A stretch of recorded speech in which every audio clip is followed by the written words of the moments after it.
Comentar sobre, en la clase de hoy, infecciones respiratorias, ¿ok?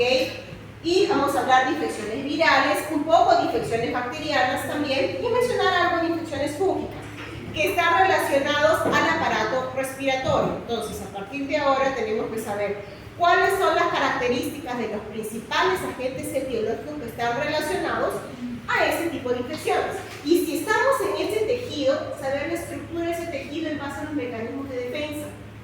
Porque es cómo va a ser reconocido ese microorganismo, e inclusive cuál es la sintomatología que se va a presentar en el paciente, por ejemplo, un cuadro febril. ¿Okay? Entonces, ya a partir de ahora se comienza a aplicar. Los conceptos básicos tienen que estar presentes con ustedes, e inclusive la clase de hoy les va a servir para el laboratorio en transmisiones respiratorias altas, ¿no es cierto? ¿O no? Sí. Les va a servir como repaso para su examen. ¿Qué es lo que yo he hecho en la mañana? Bien, entonces, antes de iniciar, ¿no? Vemos cuál es el objetivo.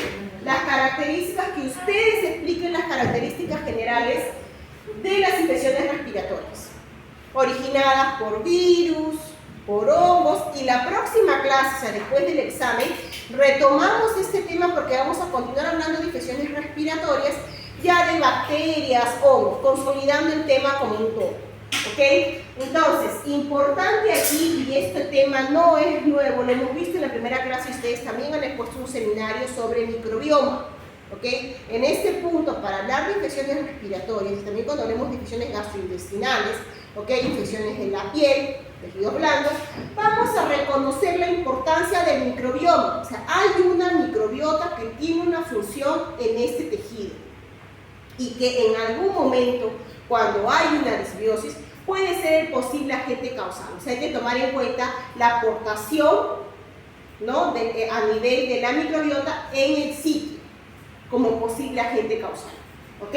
Y vamos a retomar esta parte de la relación que hay entre lo que es la respuesta inmune a nivel del intestino y del pulmón, que también fue un tema de seminario.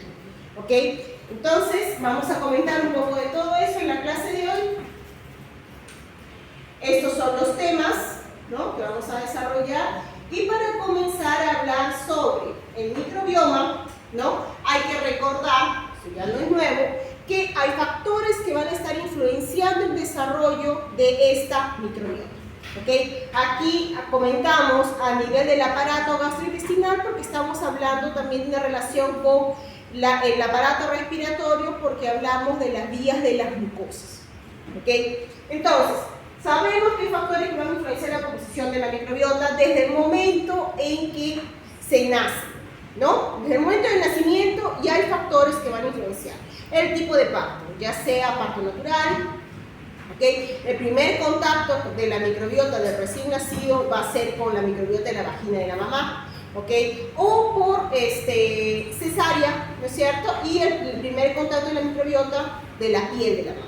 Entonces, esto va a influenciar la composición. ¿Ok? Entonces, el tipo de alimentación, también lo hemos mencionado, esta alimentación puede ser una alimentación por medio de la lactancia materna, y aquí se resalta la importancia, ¿no es cierto?, porque hay ciertos nutrientes que se encuentran a nivel del calostro. Principalmente hablamos aquí de un componente que se conoce como el HMO, que ya lo he mencionado antes, me parece también. El HMO, que es un componente de tipo oligosacárido, que está presente en la leche del ser humano, y puedo decir un poco más a nivel de los mamíferos, se ha encontrado también presente todos aquellos que sustentan por medio de la leche materna, que tiene este componente que va a alimentar, nutrir directamente aquella microbiota buena, aquella microbiota protectora. ¿Okay? Porque se ha encontrado que los componentes enzimáticos para degradar ese HMO, ese componente, solamente se encuentran a nivel de los microorganismos. No tenemos componentes enzimáticos nosotros para degradar. O sea, sirve directamente para nutrirnos a ellos. ¿Ok? Entonces, que inclusive de forma artificial en las fórmulas también se encuentran. Ustedes tal vez habrán escuchado ¿no? En las propagandas, cuando quieren vender a las fórmulas, dicen y contiene HMO, ¿no? Y ahí uno se pregunta, ¿qué bendito sea el HMO? ¿Qué será? ¿No? Y justamente es esto. Pero obviamente existe en un menor porcentaje aquel que se presenta en el calostro, ¿no? Es menor porcentaje. Tiene, pero menor porcentaje de aquel que se presenta directamente en el calostro. ¿Okay? Pero es importante porque nutre directamente a esa microbiota y está relacionado a la variabilidad, ¿no? En la composición. También otros factores que van a influenciar, aparte de la alimentación, no solamente en el recién nacido, sino en el periodo de crecimiento del niño. ¿Okay? Vamos a poder mencionar, ¿no?, que en el recién nacido, en el niño adolescente, es muy susceptible a cambios.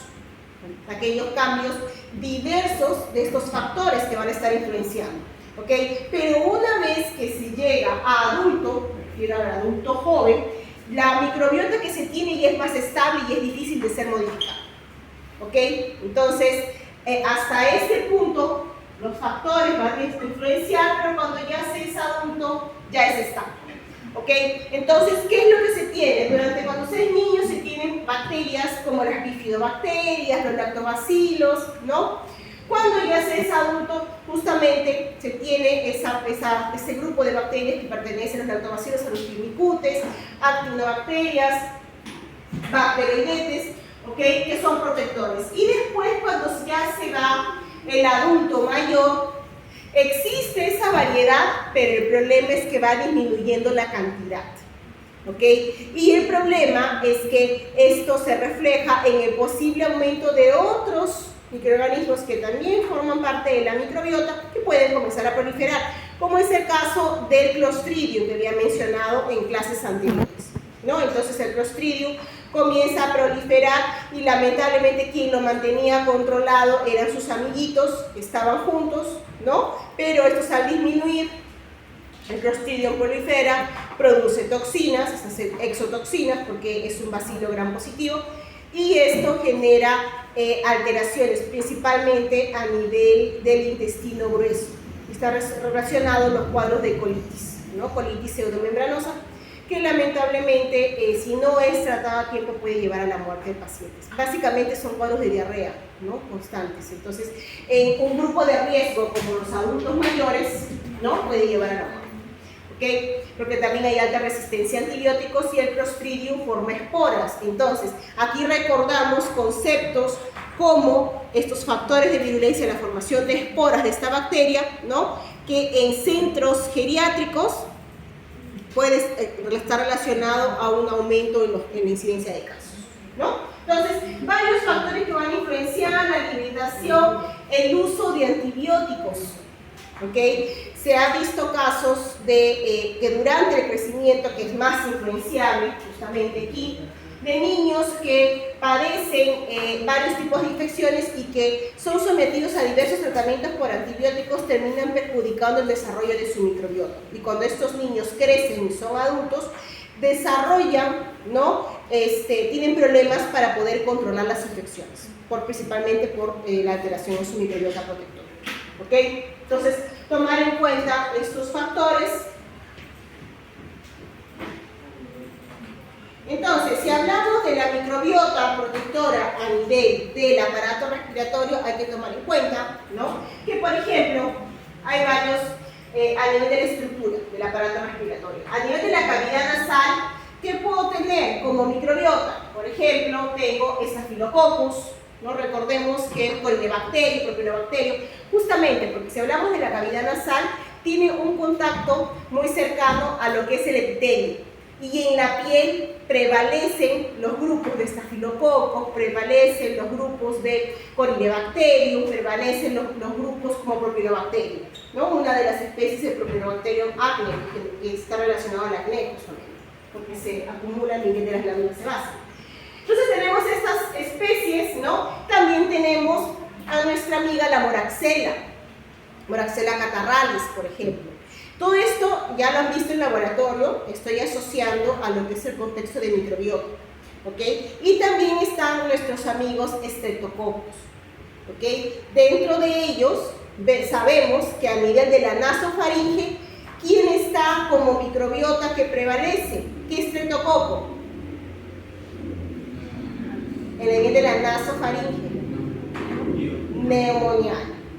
Y es por eso que está asociado a los cuadros de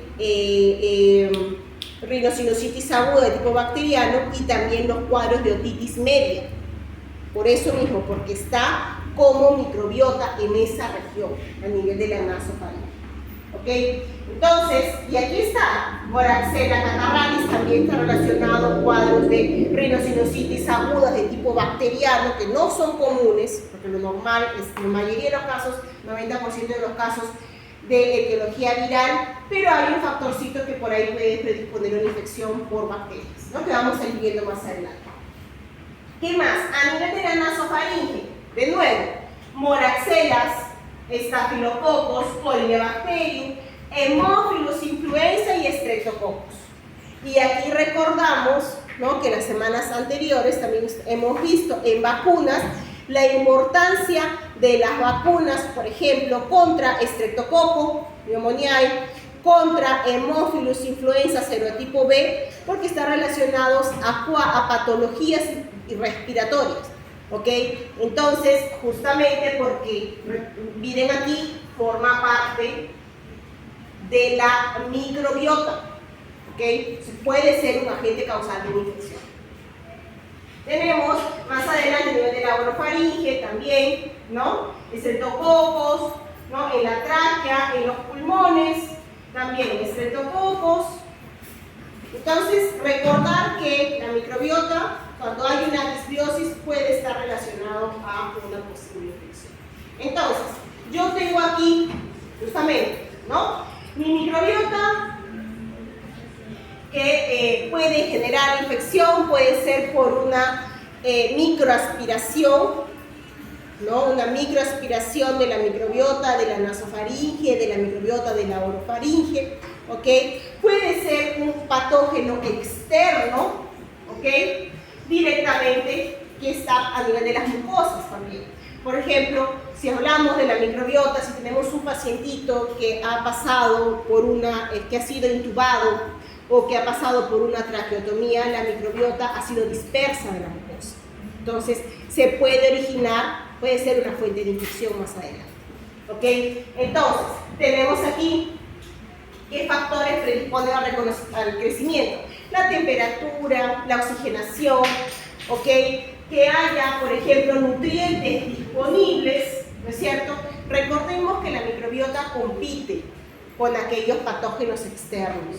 Entonces, si hay tratamientos por antibióticos, la microbiota disminuye, ¿ok? Y da paso a que se colonicen por agentes externos, ¿ok? ¿Qué más? Recordemos que a nivel del aparato respiratorio tenemos mecanismos protectores. Por ejemplo, ¿no?, la tos. La tos es un mecanismo, porque por este tipo de acción, ¿no?, los componentes, partículas, microorganismos que están a nivel de la laringe, ¿no?, o de la tráquea, son eliminados, expuestos para ser eliminados de forma externa, y también termina siendo lamentablemente mecanismo de diseminación, ¿no? Otro mecanismo protector, el tipo de epitelio. Recordar que a nivel del aparato respiratorio tenemos un epitelio ciliado, ¿no? Un epitelio respiratorio ciliado, pseudoestratificado, productor de moco. ¿Ok? Exacto. Entonces, este mecanismo es importante para la eliminación de cualquier componente extraño. El movimiento ciliar inhibe que cualquier patógeno entre en contacto directamente con el epitelio. La producción de moco también. Es un importante mecanismo protector. ¿Por qué les reitero todo esto? Porque justamente cuando hagan su diagnóstico, ¿no?, ustedes van a ir evaluando que hay pacientitos que tienen deficiencia o alteración en estos mecanismos. Entonces, en ellos hay más susceptibilidad a que generen infecciones. ¿Ok? Entonces, también tenemos aquí, recordar, los mecanismos de respuesta inmune innata adaptativa. Por ejemplo, yo sé que a nivel de las mucosas la producción de la inmunoglobulina. ¿De qué tipo que esté en secreciones es más importante? ¿A nivel de mucosa? Ajá. La inmunoglobulina A neutralizante es súper importante.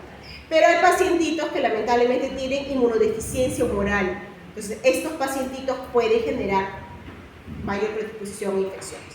Sus anticuerpos, que son neutralizantes, se encuentran disminuidos. ¿Ok?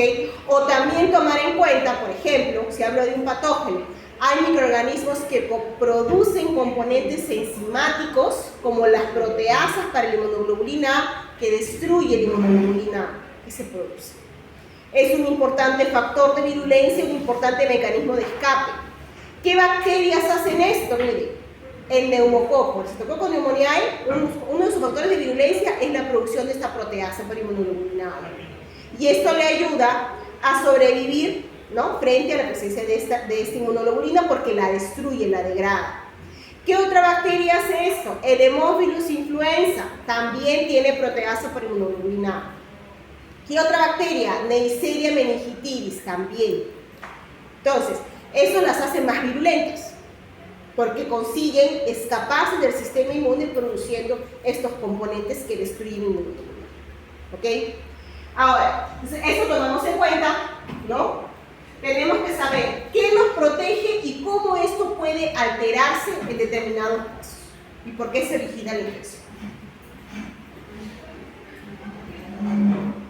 Entonces, si continuamos hablando de esta microbiota, ¿no?, y sabemos que hay una relación entre aquella respuesta que se genera a nivel del aparato gastrointestinal y con el aparato respiratorio, ¿cómo funcionaría?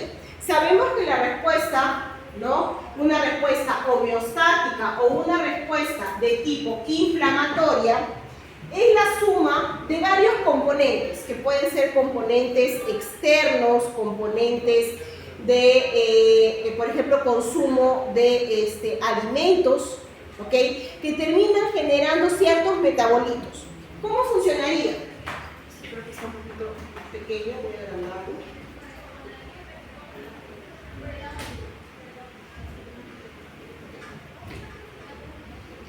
Bien, entonces, aquí, por ejemplo, aquí yo tengo una respuesta saludable, ¿ok?, y aquí yo tengo una respuesta inflamatoria.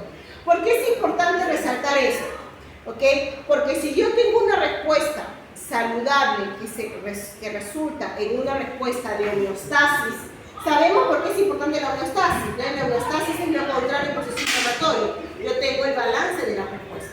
Entonces, si yo tengo a nivel del intestino, ¿no?, por ejemplo, tenemos una persona que en su alimentación consume alimentos nutritivos, bajos en grasas, ricos en fibras. ¿Ok? Entonces, estos metabolitos que son procesados por la microbiota van a generar, ¿no?, una respuesta, en este caso, homeostática, ¿no? Estos metabolitos que son producidos llegan a la médula ósea y en la médula ósea inducen producción de células inmunes, induce hematopoiesis.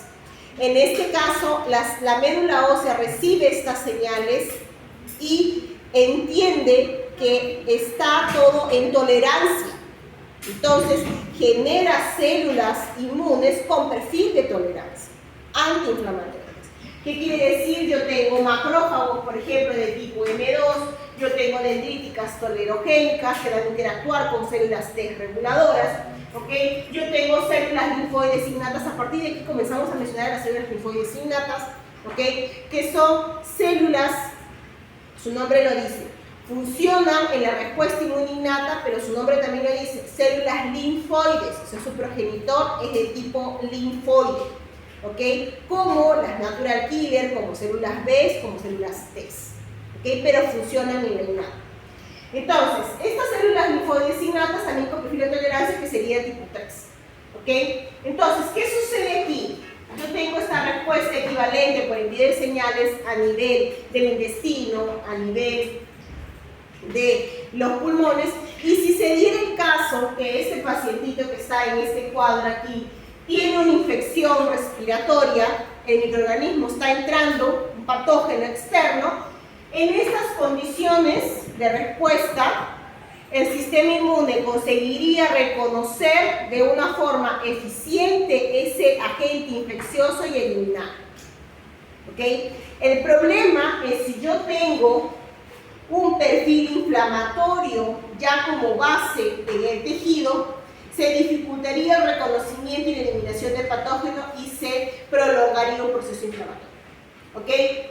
En este caso, cuando hablo de inflamación, se puede presentar, por ejemplo, una persona que consume altos contenidos en su alimentación, altos contenidos de grasas. Come bastante hamburguesa, ¿no? Frituras, ¿ok? Entonces, a nivel de su estómago, a nivel de lo que es el aparato gastrointestinal, ¿qué se genera? Se genera un proceso inflamatorio. ¿Ok? Y esto de aquí, yo tengo reclutamiento de diversos tipos celulares y hay daño a nivel del tejido. Estos metabolitos que son generados van a viajar de nuevo por la circulación y llegan a la médula ósea. La médula ósea entiende que hay un problema por las señales inflamatorias. ¿Y qué es lo que hace? Va a producir más hematopoiesis, producir más células con perfil inflamatorio. Y esas células llegan al pulmón, ¿no? Al aparato respiratorio en general, ¿no? Y tenemos aquí neutrófilos, macrófagos de tipo M1, eosinófilos, células linfoides innatas productoras de interferón gamma, tengo monocitos inflamatorios que se convierten en macrófagos de tipo M1, tengo células TH1, o sea, tengo una inflamación en curso a nivel del pulmón. ¿Okay? Y si en este contexto el pacientito se infecta con un patógeno, ¿okay? Existe menos probabilidad de que consiga resolver esa infección. Porque ya tiene aquí un proceso inflamatorio en curso, o sea, ya hay un caos. No va a reconocer ese microorganismo que está entrando de una manera eficiente para eliminar. No hay contracción. Exacto. ¿Ok? Entonces, esa es la idea. Profesora, ¿a qué se refiere exactamente con metabolitos? ¿Con qué? Con metabolitos. Los componentes que resultan del proceso de los alimentos, por ejemplo. O sea, como por así decirlo, lo que ya no sirve. Claro. Metabolitos, lo que se genera, se produce citocinas, por ejemplo. O sea, varios productos que se generan como resultado del reconocimiento de algo que es dañino o de algo bueno. ¿Ok? Señales. Entonces aquí tenemos lo mismo, otro trabajo donde menciona también esa relación, ¿no? Si tengo a nivel del aparato gastrointestinal, tengo mi microbiota protectora, ¿ok? Que siempre está en contacto con componentes externos, alimentos, ¿no? Y tenemos un perfil de tolerancia. Entonces aquí se genera una inmunomodulación. Las señales que se generan, ¿no? A nivel del aparato gastrointestinal van a influenciar la respuesta a nivel de los pulmones, a nivel del aparato respiratorio. Y en este caso yo tengo una respuesta saludable a nivel de los pulmones. ¿Ok? Entonces, y esto resulta en una eficaz eliminación de un agente externo. Ahora, ¿qué resulta lo contrario? Lo contrario es que si yo tengo una disbiosis en la microbiota a nivel del aparato gastrointestinal, esto se va a reflejar en una alteración de respuesta a nivel del aparato respiratorio. ¿Y esto por qué se puede dar? Por ejemplo, por pacientes que consumen antibióticos, ¿no? Pacientes que fuman, ¿ok?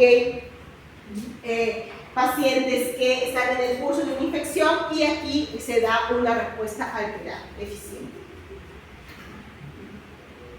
Aquí vemos cuáles son las células más o menos que se están formando a nivel, que se presentan a nivel del aparato respiratorio. Tenemos células secretoras, células productoras de moco, las células epiteliales, alveolares, el tejido muscular, células dendríticas, células linfoides innatas, ¿no? Y en ese trabajo de nuevo nos muestra que hay señales, ¿no? De la microbiota que se van conectando entre ambos aparatos. Todo porque estamos hablando de la respuesta a nivel de las glucosas.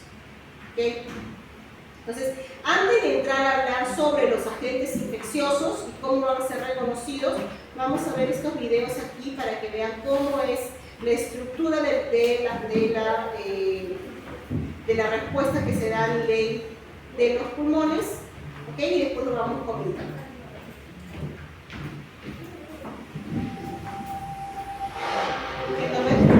No, es que en el fondo como que se puede.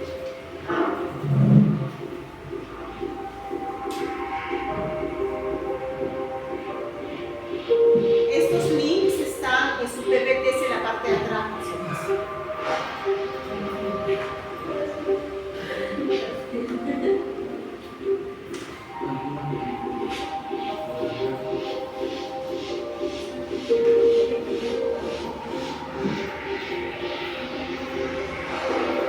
The lungs are where the body draws in vital oxygen and exchanges it for carbon dioxide.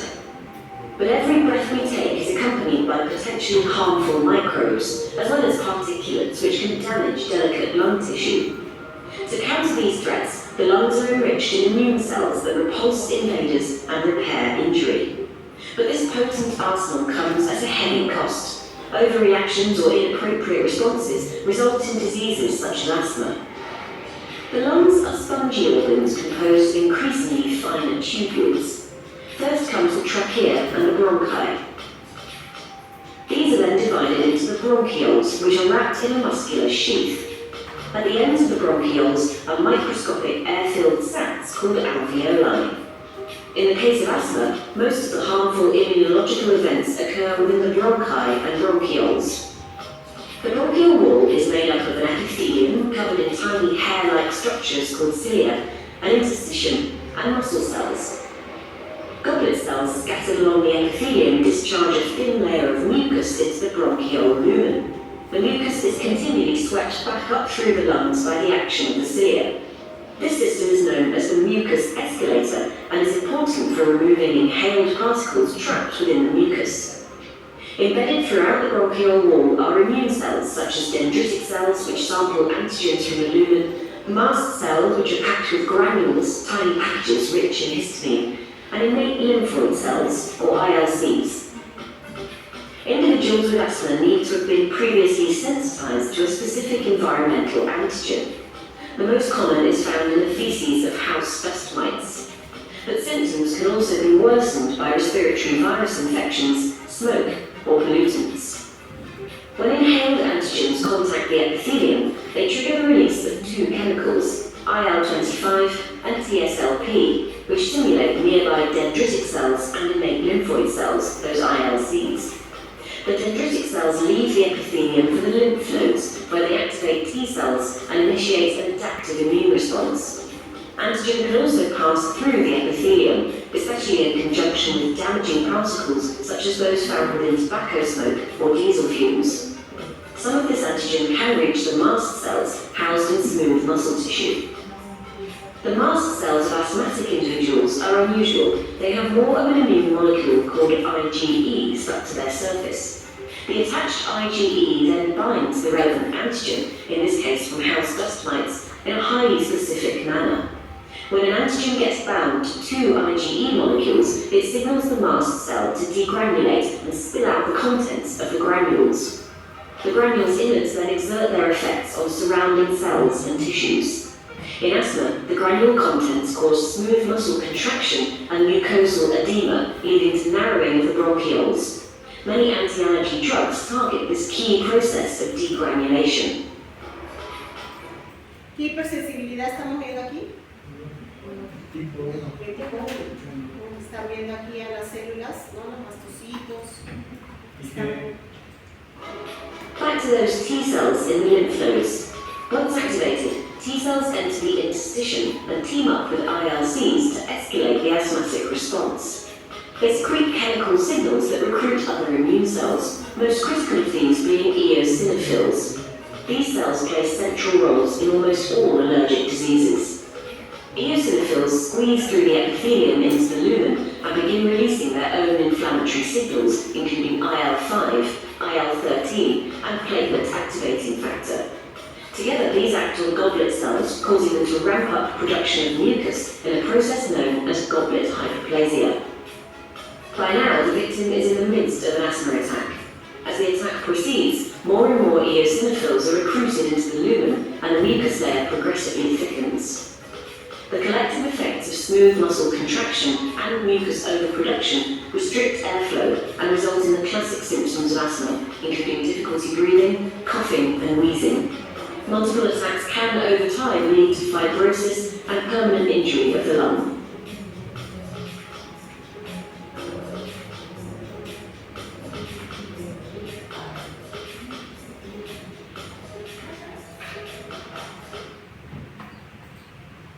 Aquí vamos a ver las células linfoides innatas.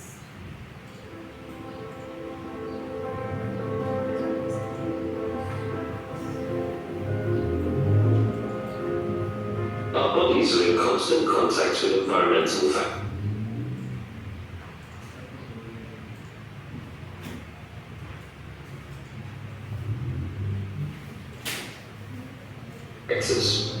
Epithelial barriers, like the skin or gut mucosa, represent the first line of defense. In the gut mucosa, specialized immune cells actively reinforce the barrier and induce tolerance against food or commensal bacteria.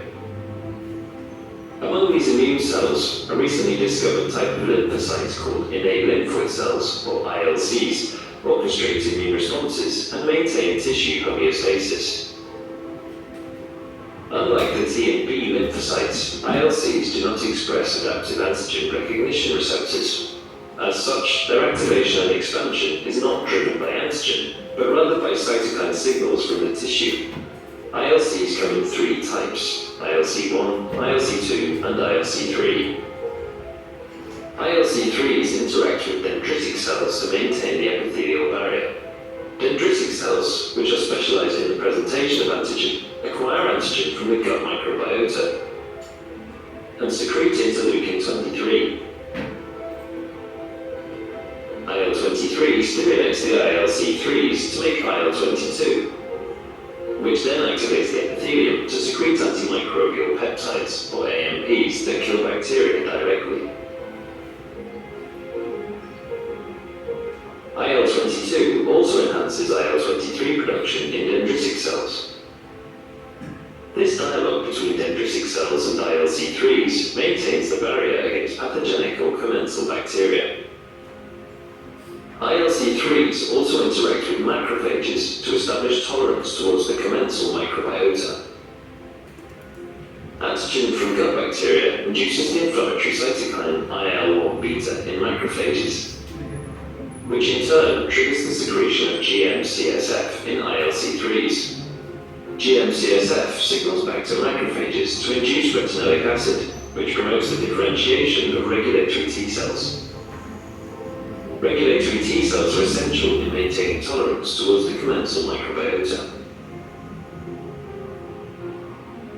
ILC2s contribute to responses against helminths.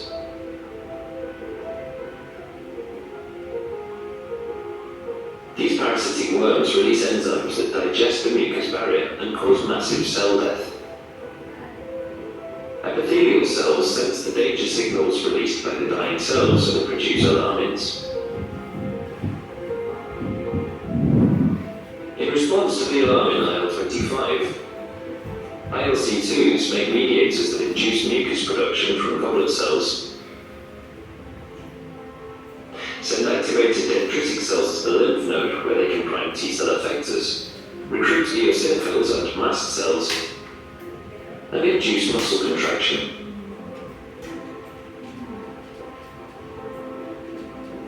These actions result in the expulsion of worms from the gut.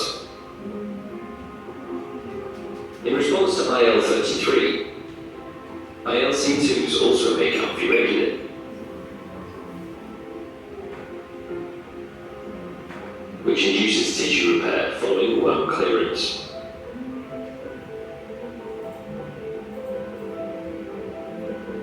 However, ILCs also contribute to tissue pathology. ILC1s, which make the inflammatory mediator interferon gamma, and ILC3s, which can acquire the ability to make interferon gamma during chronic inflammation, are found in inflammatory bowel diseases such as colitis and Crohn's disease and contribute to gut pathology.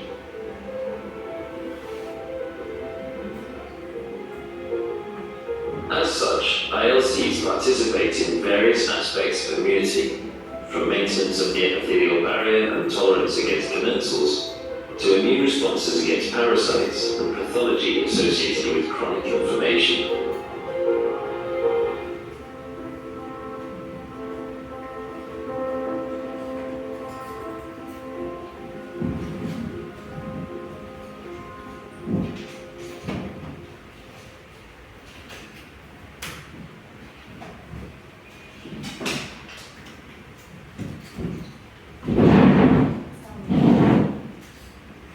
Bien, entonces tomemos en cuenta, ¿no?, cuál es la estructura del epitelio, en este caso del aparato respiratorio, para poder ver los mecanismos de respuesta, ¿no?, que se encuentran asociados. Entonces, si hablamos de las principales infecciones que se presentan respiratorias, ¿okay?, sabemos que cuando hablamos de infecciones respiratorias altas, ¿no?, es uno de los motivos de mayor prevalencia de ausencia en los trabajos, de ausencia en los colegios. ¿Okay? El IRA. ¿Ah? El IRA, exactamente. Entonces, una media en adultos es de 3 a 4 episodios, ¿no?, consultas médicas al año. Pero cuando son más pequeños, en niños, la incidencia de casos de consultas son mayores, ¿no? Entonces, principalmente cuando se habla de etapa escolar, altamente contagiosa entre los niños. Ajá. Hay más episodios, y aquí estamos hablando de infecciones estacionales, pues, ¿no? Estamos hablando de en etapas de invierno, etapas de otoño, invierno, ¿ok? Entonces, eso hay que tomar en cuenta, ¿ok? Ahora, cuando hablamos de infecciones respiratorias altas, principalmente estamos hablando de infecciones autolimitadas. ¿No recuerdan qué era lo que comentaban en laboratorio con relación a este tipo de infecciones? ¿Qué es lo que ustedes tratan en sus pacientes? Si hablo de una infección autolimitada, principalmente de tipo viral, ¿qué tratan ustedes en su paciente? El paciente llega con fiebre, llega con dolor de cuerpo, cefalea, ¿no? Llega que se dice que se está muriendo, ¿no? Entonces, y puede ser, por ejemplo, un caso de resfrío, ¿no?, o una gripe. Entonces, lo que ustedes tratan en su paciente es los síntomas, la sintomatología. Eso es lo que vamos a tratar en su paciente. Estamos hablando de infecciones virales, autolimitadas, la mayoría de los casos benignas.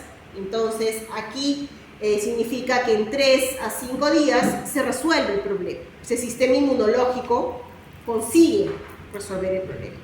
Pero obviamente la sintomatología, el malestar es lo que ustedes van a tratar, ¿no? Y con un paracetamol, por ejemplo, se podría resolver, ¿ok?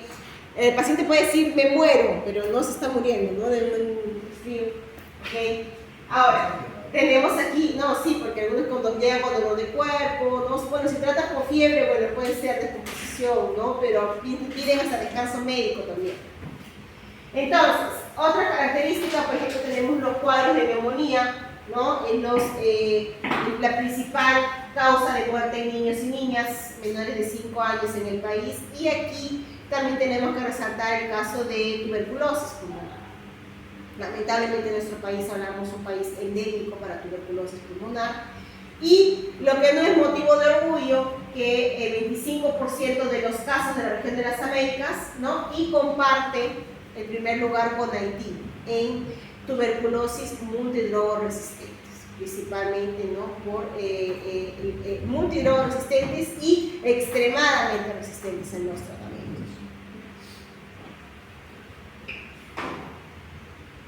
Bien, entonces aquí vemos la parte anatómica y vamos a ir entendiendo cómo son las infecciones. Si hablamos de principalmente infecciones respiratorias altas y bajas, ¿no?, superiores y inferiores.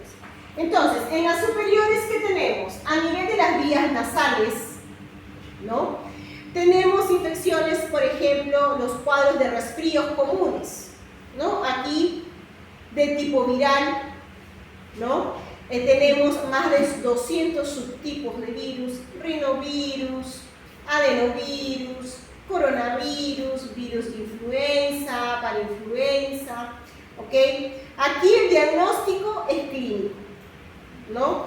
No hay cómo saber, a menos de que se mande una prueba de PCR que no es común, ¿no? ¿Cuál es el agente viral? Simplemente virus y el tratamiento es de los síntomas, ¿ok? Diagnóstico clínico. Más adelante continuamos, ¿no? A nivel de, tenemos en los senos paranasales, ahí tenemos los cuadros de rinosinusitis aguda, ¿no? También de nuevo, 90% de los casos viral, benigna, autolimitada, ¿ok? ¿Qué sucede? Hay un porcentaje bien pequeñito de la población que llega a ser inclusive 2% en adultos, ¿no? Que pueden presentar un cuadro de rinosinusitis aguda por bacterias, o sea, una complicación secundaria por bacterias, ¿ok?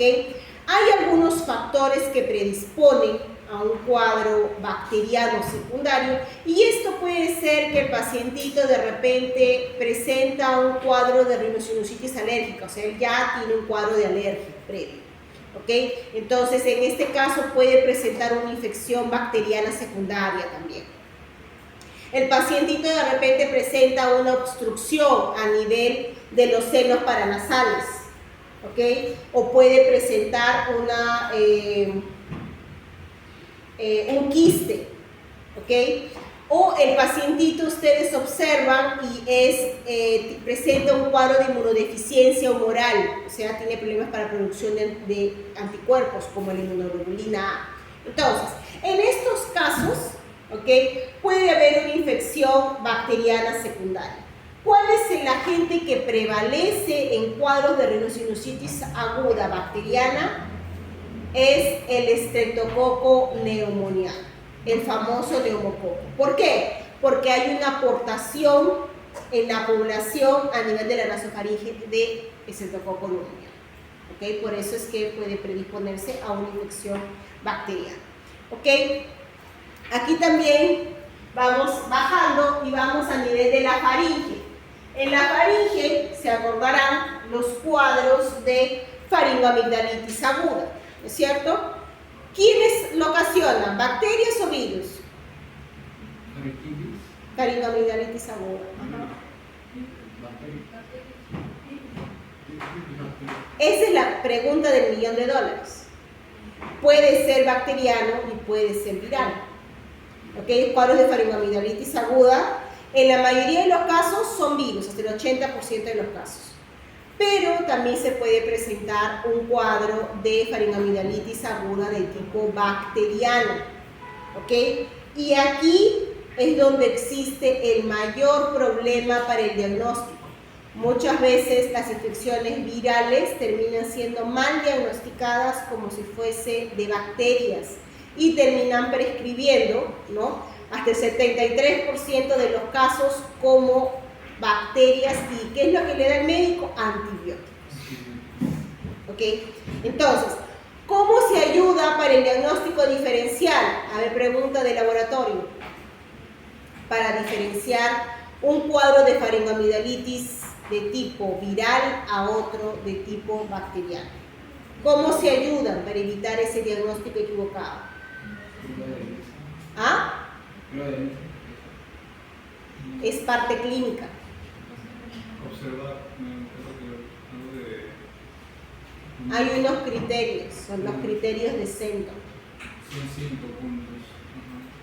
Tienen que ir viendo 2 criterios mayores, uno menor. Pero no sé, todos puntos. Fiebre, no hay fiebre, tiene exudado, no tiene exudado, ¿ok? La edad o no, el rango de edad, eso tienen que revisar, ¿ok? Que justamente es uno de sus ABAs, ¿no? Del último ABA que les toca. Ok, revisen. Es importante porque, bueno, puede ser pregunta de laboratorio, no sé. No sé, yo no sé quién es me da laboratorio. No sé, los digo. ¿Ah? Ya, ok. Yo me río más. Ok. Porque el doctor seguro debe haberle dicho mucho de esas cosas. No, él es médico internista, ¿cómo no les va a hablar de todo eso? De centro. Los criterios de Centro para el diagnóstico diferencial. ¿Ok? Entonces, Importante porque justamente, y él lo debe haber resaltado, es uno de los principales motivos de diagnóstico equivocado de faringoamigdalitis y prescripción equivocada de antibióticos. Yo sé porque yo he dado clases con el doctor Segovia, sé lo que más o menos él por donde orienta para diagnóstico. ¿Ok? Entonces, aquí importante recordar los criterios de Centor para poder ayudarse en el diagnóstico. ¿Ok?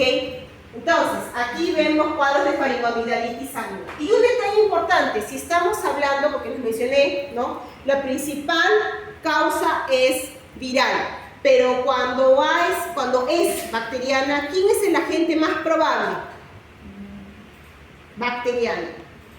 Y aquí está relacionado porque hay una aportación también en la microbiota a nivel de la faringe de esta bacteria.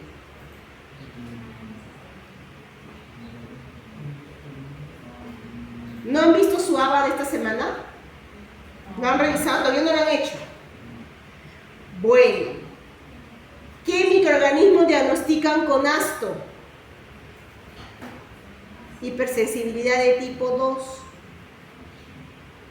fiebre reumática. ¿Ven cómo se va asociando? Estreptococos piógenes, estreptococo beta hemolítico del grupo A. ¿Ok? Entonces, ustedes tienen, ¿no?, que el agente más probable es justamente el estreptococo beta hemolítico del grupo A. Y aquí para el laboratorio, recuerden, pruebas presuntivas, pruebas confirmatorias. ¿Ok? Recuerden, cuando hablamos del estreptococos piógenes, ¿qué tipo de bacteria es? Presuntiva. Diagnóstico presuntivo es coloración. ¿Cómo lo identifican? Bacteria gram positiva, una coloración de gram. ¿Ok? Recuerden que si hablo de confirmatorio, estoy hablando de cultivo, entonces, o prueba bioquímica. Y aquí me voy, si hablo de estreptococos piógenes, estoy hablando de una bacteria que tiene justamente la hemolicina. Entonces, es un beta hemolítico, agar sangre. ¿Ok? Eso puede ser preguntas de laboratorio, que son preguntas clásicas de laboratorio. ¿Ok? Y recuerden que es catalasa negativo. Recuerden sus pruebas bioquímicas, recuerden sus medios de cultivo. ¿Ok? Entonces, aquí tenemos faringoamigdalitis. Epiglotis. Estamos hablando de una inflamación a nivel de la glotis o de la laringe, ¿no?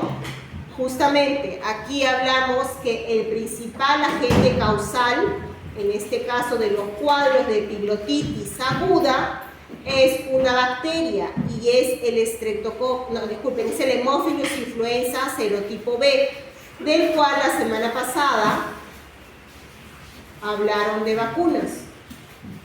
O sea, ahí resaltas la importancia de la vacuna. Yo no sé, de repente les ponen un casito clínico de un pacientito que el diagnóstico es epiglotitis y ahí les preguntan, principal agente causal, ¿no? ¿Hay alguna vacuna? ¿Qué tipo de vacuna es? Más adelante, yo estoy hablando y estoy diciéndole cositas que pueden venir en su examen. De la laringe. Aquí tenemos a nivel de la laringe los cuadros de laringotraqueitis, o también conocida como Krupp.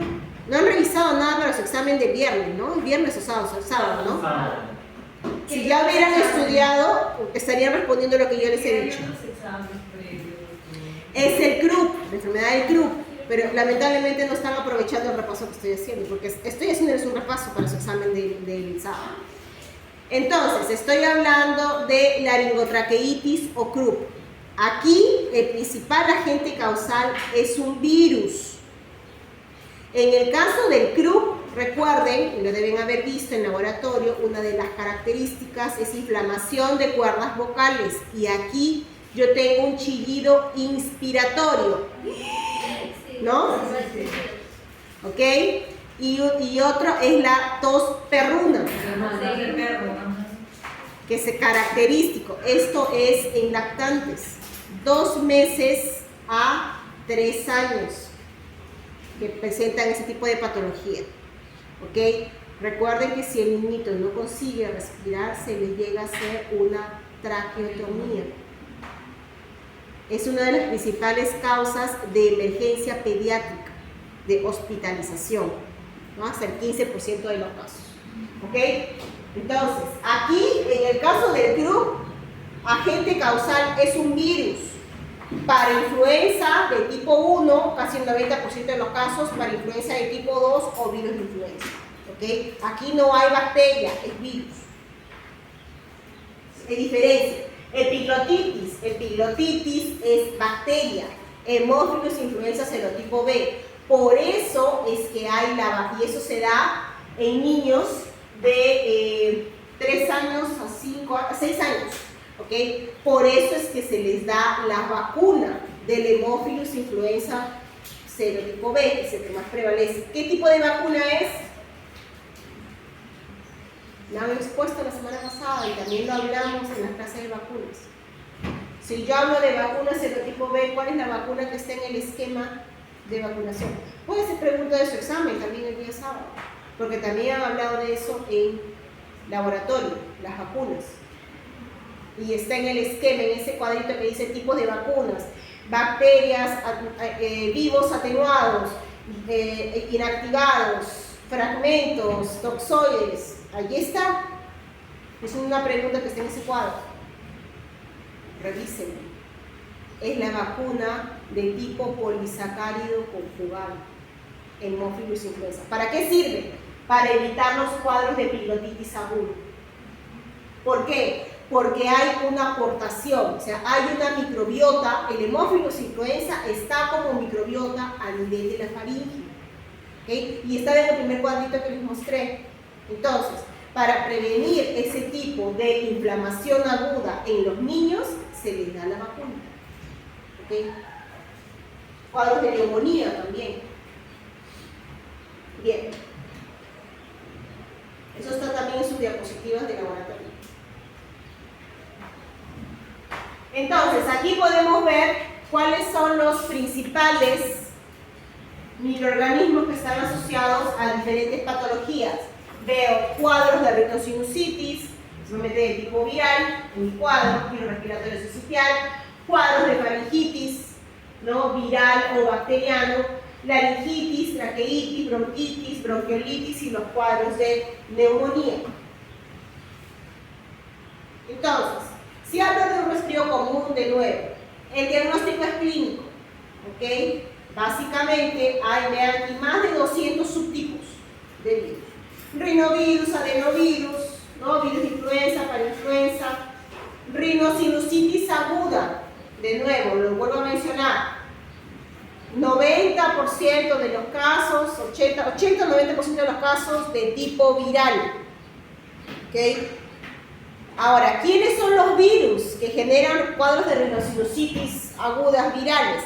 Aquellos mismos virus que generan las infecciones de tipo resfríos. Rinovirus, adenovirus, coronavirus, virus de influenza, ¿ok?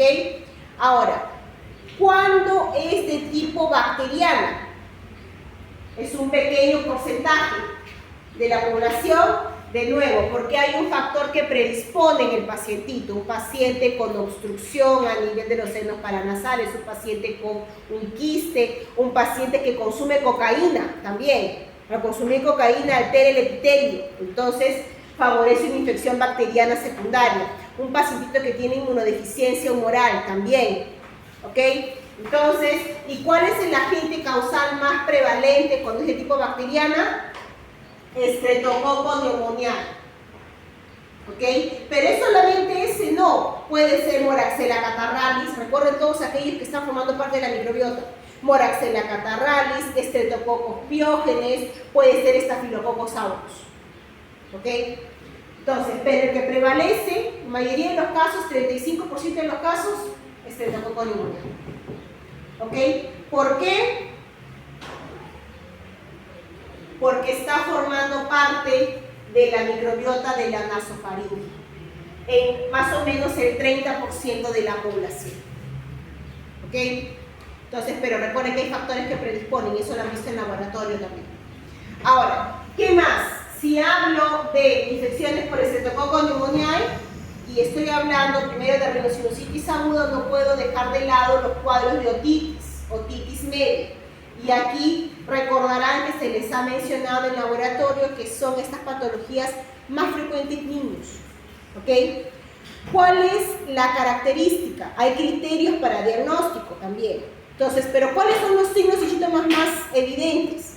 Aquí tenemos la otalgia, dolor, irritabilidad. El niño se tira la oreja, el doctor se ha dicho, se tira la oreja, se jala la oreja porque le duele. En algunos casos, bueno, no hay, no comen, pérdida de apetito, ¿ok? Puede tener fiebre, ¿ok? Vómitos son algunas de las características que se observan en un niño pequeño que presenta justamente un cuadro de otitis media. ¿Cuál es la característica? Normalmente, aquí estamos hablando de una inflamación, hay acumulación de líquido a nivel de la trompa de Eustaquio.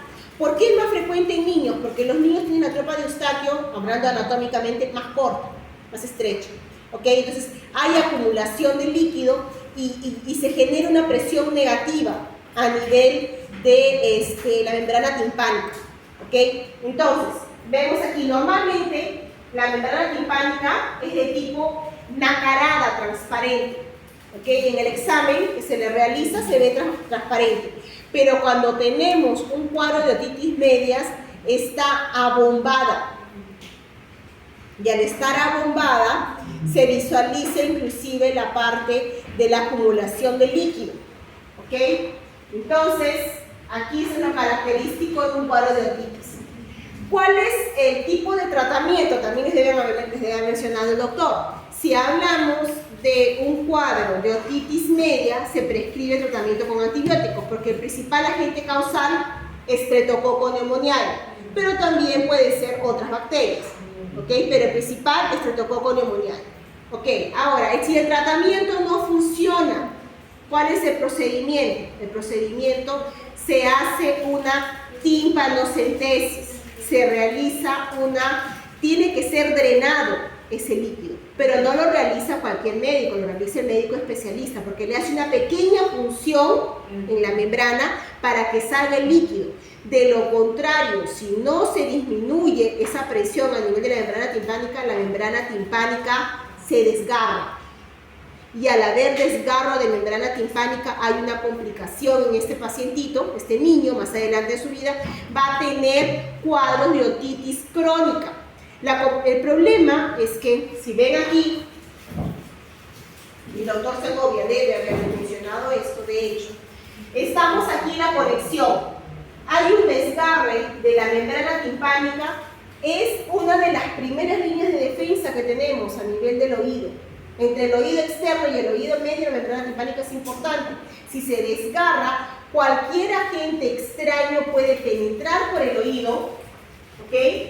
Y bueno, generar infecciones porque todo está conectado, pero una de las más complicadas es que puede llegar al cerebro, infecciones a nivel del hueso, mastoiditis, e infecciones a nivel de la meninges también. Entonces, y ese niñito hay que cuidarlo siempre, en todo caso, ¿no? Porque tiene la vía de entrada, ¿no? Por el desgarre de la membrana. ¿Ok? Entonces, por eso es importante, ¿no? Tener cuidado con este tipo de patologías. Y eso lo han visto también en laboratorio.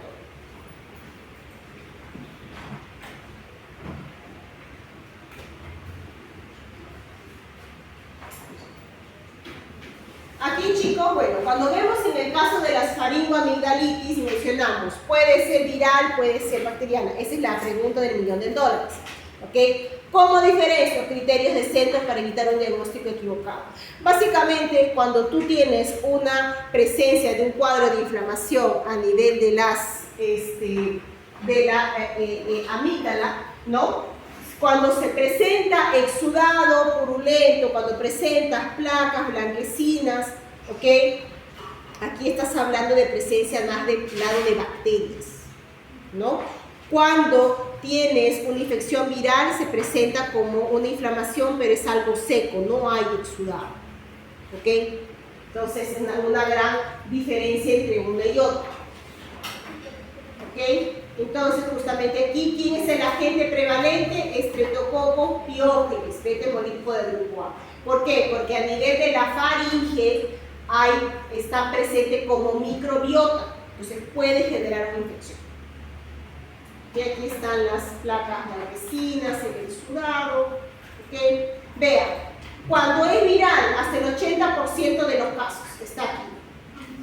¿Qué virus? Bueno, puede ser rinovirus, coronavirus, adenovirus, de nuevo para influenza, Coxsackie, cuando hablamos de infecciones virales en niños, ¿no? Que es justamente este síndrome de pie-mano, que se presentan como unas lesiones, ¿no? Unos eritemas en los niños. También de tipo viral, altamente contagioso entre ellos, ¿no? Bueno, Epstein-Barr, megalovirus, VIH, virus de influenza A y B. ¿Okay? Y aquí es justamente cuando hay error en el diagnóstico. Hasta el 73% de los pacientes con faringitis aguda de tipo viral terminan dándole tratamientos de antibióticos. Entonces, siendo que faringoamigdalitis 80% de los casos puede ser viral. Y dejamos, cuando es bacteria, ¿quién puede ser? A la cabeza nuestro querido estreptococo biógenes. ¿Ok? Exacto. Pero no es el único. Vean aquí, puede ser del grupo C, ¿no? También tenemos anaerobios mixtos, tenemos el gonococo, la Neisseria gonorreal. Eso también lo vamos a recordar cuando hablemos de ITS, infecciones de transmisión sexual. Generalmente aquí cuando se practica el sexo oral, puede generar cuadros de faringitis, ¿okay? Amigdalitis por Neisseria gonorreal, que se disemina. Corynebacterium diphtheriae, eso también debe haberlo mencionado en el laboratorio. Y eso puede ser pregunta también del examen. ¿Por qué? Porque el Corynebacterium diphtheriae, que origina la difteria y se ha visto en la semana pasada en vacunas, que es importante que les hagan la presencia de vacunas, se presenta un tipo de faringoamigdalitis pseudomembranosa, la presencia de tejido necrótico. ¿Se acuerdan las figuras que han visto en el laboratorio? Ya yo me siento mal, de verdad. Estoy haciendo una clase intentando repasar, pero no se acuerda de nada.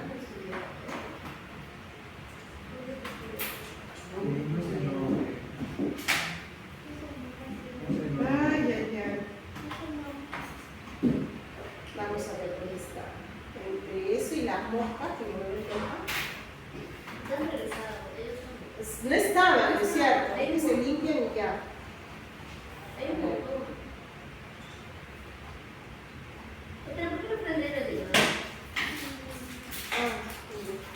Ok, aquí. Bueno, recuerden todas estas partes para el diagnóstico. Ok, aquí tenemos la clasificación, eritematosa, exudativa, puntácea, membranas o pseudomembranas, y aquí está, esta es la puntácea con petequias, ¿no? Aquí tenemos la pseudomembranosa por Corynebacterium diphtheriae, y miren, la pseudomembrana es tejido necrótico que se da a nivel de la faringe, que obstruye. Este de aquí, de color verdoso. Esta es la difteria, que es lo que origina la toxina. Por eso es que la vacuna tiene el toxoide, para que no haya obstrucción a nivel de el aparato respiratorio. Pero el problema es que la toxina no se queda por ahí. La toxina de Corynebacterium diphtheriae viaja por el torrente sanguíneo, puede generarse otras complicaciones. Entonces está por aquí. El diagnóstico diferencial, los criterios de centro: viral, bacteriano. Recuerden, las temperaturas, la temperatura, cuando el aumento es gradual, ¿okay? Aquí están los criterios de centro, ¿okay? Por la puntuación, ¿okay? El diagnóstico, bueno, la fase analítica, y aquí, cuando hablo de cetococo beta hemolítico, tiene cuál es el tipo de muestra que se nos solicita, eso también puede preguntar. En el caso exudado faríngeo, hay pruebas rápidas, sí, pero en todo caso no se dicen. Pruebas rápidas es algo común. ¿Cómo se denominan las pruebas rápidas? Pruebas inmunocromatográficas. Esa es la terminología adecuada, inmunocromatografía, ¿okay? Que son pruebas de inmunodiagnóstico, ¿okay? Pero la prueba gold estándar es cultivo agar sangre. ¿Por qué? Porque estamos hablando de una bacteria beta hemolítica, ¿okay? ¿Y por qué se piden las pruebas de ácido? ¿Se acuerdan? Para diagnóstico retrospectivo. ¿Ah? Este puede ser en un cuadro de un pacientito que les llegue con un cuadro de fiebre reumática. El paciente llega con las características de una fiebre reumática. ¿Cómo lo confirman? Una prueba de ácido o ácido, que es lo mismo, que se ve justamente la presencia de anticuerpos antiestreptolicina O, que son esos anticuerpos que se generaron por el paso del Streptococcus pyogenes. ¿Okay? O sea, aquí usted puede ser un niñito, ¿no?, que llega con dolor en los huesos o inclusive con soplo, con problemas a nivel del corazón, ¿no? Y de ahí cuando le preguntan a la mamá si ha tenido alguna infección a nivel de la faringe, ¿no? Una infección, la mamá dice, sí doctor, hace como 20 días estuvo con un cuadro de infección, prescribieron antibióticos, estaba con tos, con fiebre. Como confirman que tiene ahorita un cuadro de fiebre reumática 20 días después de su infección inicial por la bacteria, prueba de ácido, diagnóstico retrospectivo, hipersensibilidad de tipo 2. ¿Okay? Y así van sumando. Aquí está la sinusitis aguda bacteriana, ¿cuál es? ¿No? ¿Cuál es la condición, complicación de una infección viral? Todo lo que acabo de hablar ahorita está aquí. Ok, continuamos. Entonces, si hablamos de líneas de defensa, recordemos cómo va a ser reconocido este microorganismo, ¿no? A nivel del aparato respiratorio, ¿qué tengo? Tengo el epitelio ciliado, a nivel de la nasofaringe, pseudoestratificado. Tengo barreras mecánicas, la eliminación por el epitelio, para que no me perturbe. Ok, entonces, tengo aquí la eliminación por el epitelio ciliado, ¿no?, la producción de moco. Tengo mecanismo de tos, broncoconstricción, tengo la inmunoglobulina. ¿Ok? La inmunoglobulina A, de tipo 1. ¿Ok? Entonces, ¿por qué esto es importante? ¿Por qué esto es importante? Es importante porque hay bacterias que producen, lo que les mencioné, proteasas para la inmunoglobulina A1. ¿Okay? Entonces, por ejemplo, el neumococo aquí produce estas proteasas y destruye la inmunoglobulina A que se encuentra a nivel del moco, que es neutralizante. ¿Qué más? Yo tengo aquí, ¿cuáles son los defectos? Tengo que tomar en cuenta qué mecanismo de defensa yo tengo y cómo estos van a ser alterados en algún momento, que de repente predispone infección. Por ejemplo, un pacientito que llega desnutrido, paciente desnutrido que tiene su mecanismo de defensa disminuidos, ¿no? Tengo aquí una infección crónica, puede ser un EPOC, un paciente que fuga o tiene una infección viral. Entonces, ¿qué es lo que sucede también? De repente tengo un pacientito que está hospitalizado y que ha sido intubado, o un paciente con una traqueotomía. Entonces, estos pacientes, su flora, su microbiota ha sido alterada y puede pasar a presentarse en otras regiones del aparato respiratorio y generar una infección. ¿Qué más? Se puede presentar una deficiencia a nivel de lo que es movimientos de los cilios, a nivel de mecanismo de tos. Puede haber un paciente asmático, por ejemplo, presenta una hipersecreción de moco, una hiperactivación de las vías aéreas y ya aquí no hay una alteración. El uso de corticoides, ¿okay?, o una deficiencia inmunoglobulina. Entonces, una infección potencial, ¿no? Puede ser, por ejemplo, un pacientito que se encuentre con un cuadro de alergia broncopulmonar por aspergillus, ¿okay?, o por hongos, pero de una infección también como una secuela, ¿no? ¿Qué más? Recuerdo mi mecanismo de defensa, manera de repaso. Tengo en la piel, las mucosas y la inmunoglobulina A, primera línea de defensa. Segunda línea de defensa, inflamación, reconocimiento por las células de respuesta inmunitaria. Tercera línea de defensa son las B y T, que reconocen de forma antígeno específica. En la primera línea yo tengo la parte de mecanismos físicos, temperatura, humedad, tos, la microbiota y la producción de péptidos antimicrobianos. Alfa defensinas, beta defensinas o también catequicinas. En la segunda línea de defensa, ¿cómo se reconoce, por ejemplo, el estreptococo neumoniano? Tengo una bacteria gram positiva, ¿ok? Que yo sé, miren, dentro de la segunda línea de defensa yo tengo, ¿cómo va a ser reconocido? Por fagocitosis por medio de los PRRs, ¿no? Por sus pares. Y después, ¿qué es lo que la célula que ha fagocitado, que ha reconocido va a hacer? Producción de citocinas diversas. Entonces, ¿cómo va a ser reconocido? Este es un macrófago. ¿Ok? ¿Cómo lo reconoce? Lo va a reconocer, aquí tengo el neumococo, bacteria gram positiva, tiene en su pared peptidoglicano, ácido proteico, ¿ok? Lipoproteínas. Reconocido por toll-like receptor 2, que va a activar la molécula adaptadora 1088 y a nivel de citoplasma va a activar el factor de transcripción NF-κB. ¿Por qué es importante? Porque este se trasloca al núcleo y resulta en la producción de citocinas, como el TNF, por ejemplo. O otra importante, que son sistémicas, la prointerleucina 1-beta. ¿Qué más? Yo tengo aquí, de la misma manera, la misma vía va a seguir el reconocimiento. Este PY no es nada más que la neumolicina, es la hemolicina del neumococo. Entonces también va a ser reconocida por todo el receptor 4, activa 1088, NF-κB, citocinas. Ahora, sabemos que no solamente tenemos receptores PRR tipo TOL, también tenemos tipo NOD. Tenemos el NOD-like receptor 3, la misma neumolicina, que es la hemolicina del neumococo,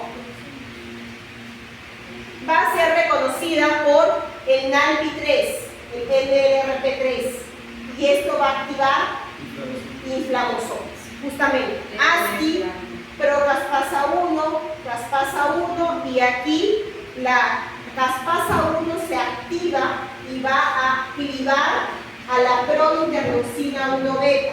Y aquí yo que tengo interleucina 1-beta, que es liberada de acción endócrina. Y aquí que voy a ver en el paciente, fiebre. Ajá.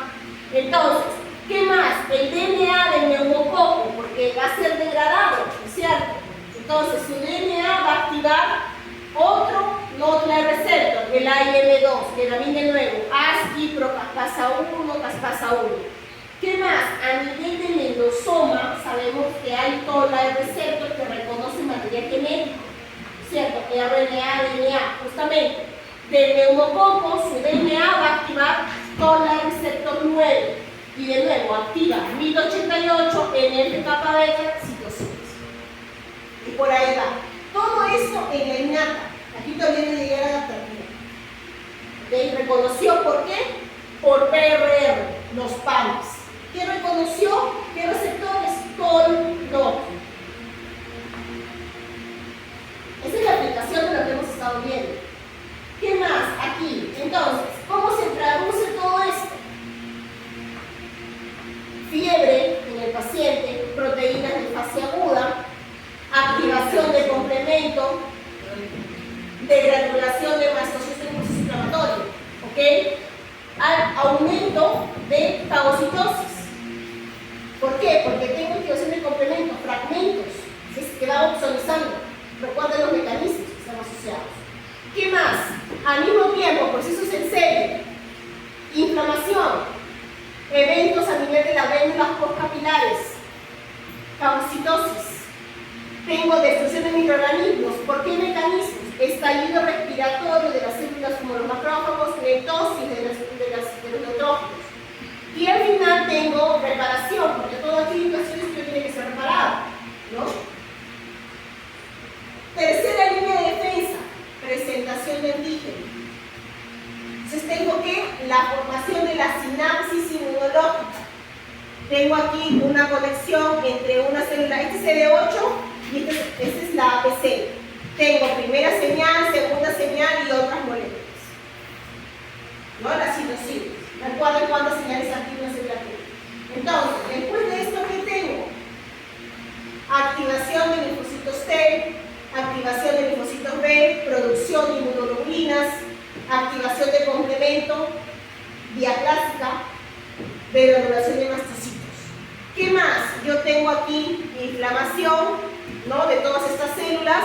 ¿Y qué tengo? De células T, acción citotóxica, tengo anticuerpos neutralizantes, tengo fagocitosis promovido.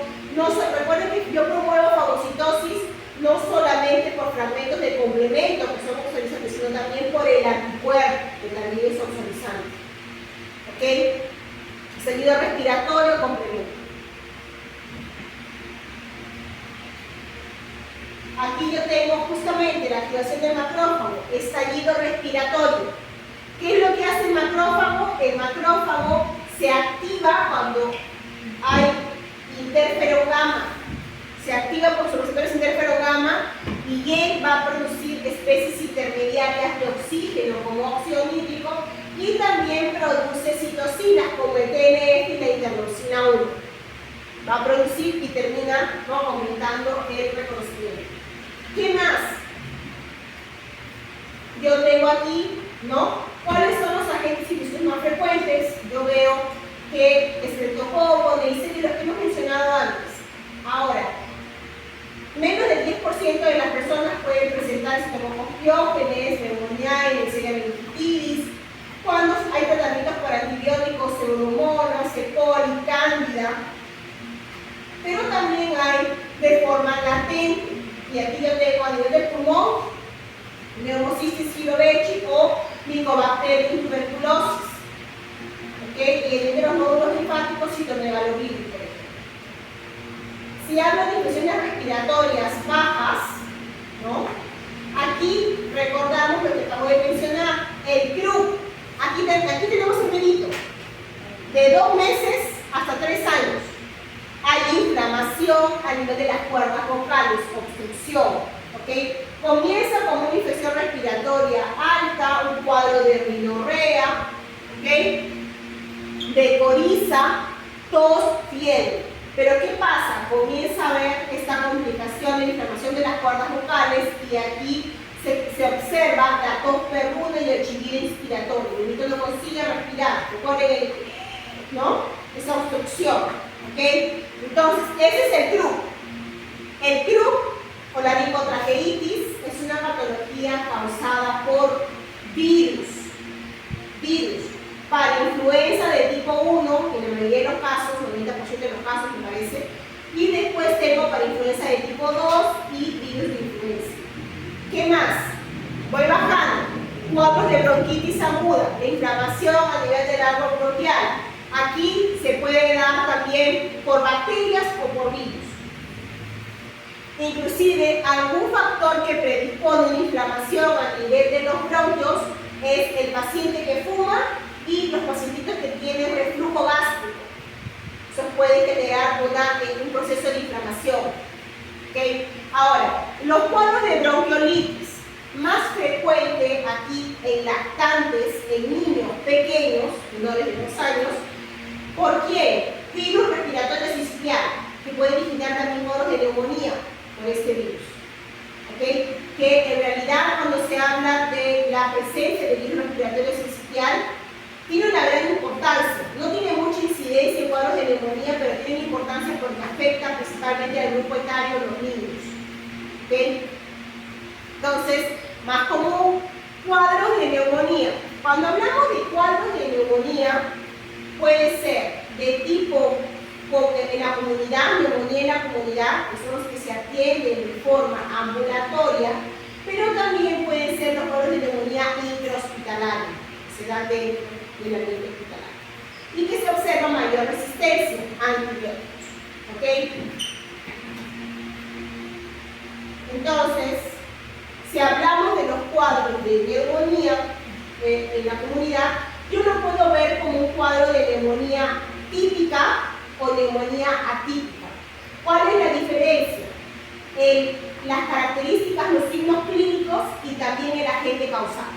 Cuando hablo de una neumonía típica, estoy hablando de agente causal, por ejemplo, un Streptococcus pneumoniae, ¿okay? Un Haemophilus influenza. Microorganismos que yo puedo reconocer con técnicas convencionales de laboratorio, una coloración de Gram o un cultivo. ¿Okay? ¿Cómo es la parte de la clínica? El inicio de la típica es de tipo brusco, se presenta cuadro febril, hay tos, expectoración, crépitos. Cuando yo hablo de una neumonía típica, estoy hablando del agente causal, que es un poco más difícil de reconocer. ¿Como cuáles? Por ejemplo, micoplasma, por ejemplo, clamidia, legionela. No se pueden reconocer por técnicas como una coloración de Gram y técnicas de cultivos convencionales, los medios de cultivo que ustedes han visto en el laboratorio. En la parte clínica, el origen de la típica es insidioso, no tiene fiebre en algunos casos, su febril, tos seca, ¿ok? Este agente causal, por ejemplo, en el caso del micoplasma, no se le puede identificar con una coloración de Gram, por el simple hecho que no tiene parecibilidad. ¿Okay? No se le puede ver en el microscopio óptico, porque es muy pequeño el micoplasma. Se le ve en el microscopio electrónico. ¿Okay? Ahora, ¿cómo lo identificas en laboratorio? El laboratorio puede ser por pruebas moleculares o también por presencia de anticuerpos de tipo IgM contra los componentes del micoplasma. ¿Ok? Entonces, algunas características. ¿Qué más vemos acá? Vemos que cuando hablamos de cuadros de neumonía, hay agentes etiológicos que están asociados dentro de los grupos etarios. Por ejemplo, si hablo de neonatos, dentro de las bacterias es el estreptococo beta hemolítico del grupo B. Si hablo de virus, cuadros de neumonía viral en neonatos, virus respiratorio sincitial. ¿Ok? Si hablo en niños, también hablo de virus respiratorio sincitial para influenza. Esos son los grupos etarios que comienzan a generar infección. En los niños, infantes y niños, virus respiratorio sincitial. Cuando se es adulto, ya no. Cuando se es adulto joven, cuando se es adulto mayor, no hay virus respiratorio sincitial. ¿Okay? ¿Qué se observa, por ejemplo, en el adulto mayor, que es una población también más susceptible, población de riesgo? Cuando hay bacteria, Streptococcus pneumoniae, Haemophilus influenza, de nuevo. Por eso es que es importante las vacunas también en los adultos. ¿Okay? Y si es virus, influenza. Un cuadro de neumonía viral por influenza es común en adulto mayor. ¿Okay? Ahora, una característica interesante es cuando hablamos de cuando hablamos de cuadros de neumonía, en algunos grupos, ¿no? Que hay un factor que predispone. Por ejemplo, ustedes tienen un pacientito que tiene un cuadro de neumonía, ¿no? Y que dentro de la anamnesis ustedes encuentran que el paciente tiene un cuadro de alcoholismo. Y el paciente se presenta con un cuadro de neumonía. ¿Okay? Entonces, el agente causal más típico en estos casos, en estos pacientes, es Klebsiella pneumoniae. Está relacionado. ¿Okay? Otro, tengo un paciente con EPOC, ¿no? Con una infección pulmonar obstructiva crónica. Y este pacientito fuma y se presenta con un cuadro de neumonía. ¿Cuál es el agente más probable? Haemophilus influenza. Tengo un paciente que está en cuidados intensivos, un paciente que es pasado por un proceso quirúrgico, que está intubado. Este paciente presenta un cuadro de neumonía, que es una neumonía intrahospitalaria, ¿cierto? ¿Cuál es el agente más probable? Ya no es un neumococo, estoy hablando de que puede ser una coliforme, o sea, una bacteria por contaminación del tracto digestivo, ¿ok? Y puede ser una pseudomonas aeruginosa o un Staphylococcus aureus. Cuando hablo de infecciones respiratorias, ¿no? Por virus, recuerden que la clasificación de virus puede ser de tipo ARN o de tipo ADN. ¿Ok? funciones respiratorias bajas. Y ahí está el coronavirus. Los cuadros de bronquitis aguda, una infección respiratoria a nivel de los bronquios, aquí vean, 60% de los casos es de tipo viral. Es más común en niños. 60% viral. Influenza, rinovirus, virus respiratorio sincitial. ¿Ok? Y el 6% de tipo bacteriano. ¿Quién puede ser? Mycoplasma, pneumoniae o Bordetella pertussis. ¿Se acuerdan de la Bordetella pertussis? Ha sido seminario la semana pasada. ¿Se acuerdan? Y también hay una vacuna, ¿no? La Bordetella pertussis, yo creo que sí, no sé quién lo ha hecho aquí. La Bordetella pertussis es el agente causal de la tos ferina o la tos convulsiva. ¿Ah? ¿Cómo? De la vacuna de la tos ferina, tos convulsiva. Aquí está, Bordetella pertussis. ¿Ok? Ahora, tenemos el diagnóstico de estos casos es clínico. Muy poco se hace laboratorio microbiológico. Solamente se manda al laboratorio, solicita prueba de laboratorio cuando se sospecha que hay un brote por virus de influenza y que se presenta un cuadro de bronquitis por este virus. Ahí tenemos pruebas moleculares, ¿no? Y la otra es cuando se presenta un cuadro que ustedes sospechen que sea tos ferina, porque es altamente contagioso y no debería haber este tipo de cuadros porque hay vacunas contra él. ¿Ok? Bronquiolitis. Las bronquiolitis, obstrucción a nivel de los bronquiolos, el agente causal más probable, viral, virus respiratorio sincitial, patología muy frecuente en niños. ¿Ok? Ahora, aquí también el diagnóstico es clínico. Muy poco se sospecha, muy poco se hace laboratorio de microbiología, ¿no? Para diagnóstico solamente si se sospecha justamente que hay un brote por virus respiratorio sincitial. Porque pueden ser otros tipos de virus, rinovirus, influenza, parainfluenza, coronavirus. Pero si se sospecha que es virus respiratorio sincitial, aquí pruebas de laboratorio, ¿ok? PCR o IMS.